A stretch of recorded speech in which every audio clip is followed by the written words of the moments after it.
Musa Kamara Pimpin, golikipa wa klabu ya soka ya Wekundu wa Msimbazi Simba, kuikosa dabi ya watani wa jadi Simba na Yanga Disemba 13.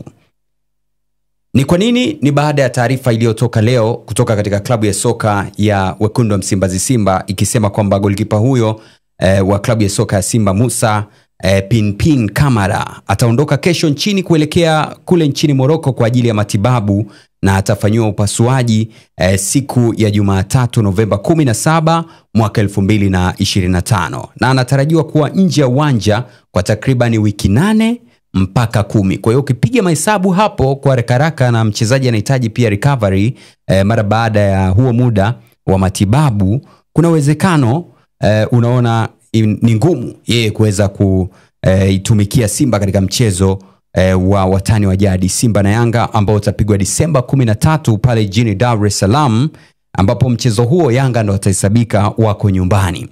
Sasa golikipa huyo alipata majeraha kwenye mchezo wa ligi ya mabingwa hatua za awali dhidi ya klabu ya soka ya Gaborone uliochezwa katika uwanja wa Mkapa. Kwa hiyo pole sana kwa wana Simba kuweza kumkosa Musa Kamara Pimpin, lakini wakati mwingine ni habari njema kwa upande wa klabu, kwa sababu endapo anafanyia upasuaji na kwenda sawa na akarejea uwanjani, na maana atarejea akiwa imara zaidi na kuisaidia klabu. Lakini kwa upande mwingine ni faida kwa wachezaji sasa waliosalia katika eneo la goalkeeping, na mzungumzia Abel pamoja na mwenzake Yakub Suleiman kuweza kutumika na kuonyesha kwamba wana nini cha kufanya katika eneo la goalkeeping. Kwa upande wako, tuambie katika comment hapo, ni golikipa gani ungemwamini kati ya hawa wawili, Abel pamoja na Yakub Suleiman, katika mechi ya watani wa jadi Simba na Yanga, kwa sababu Kamara hayupo?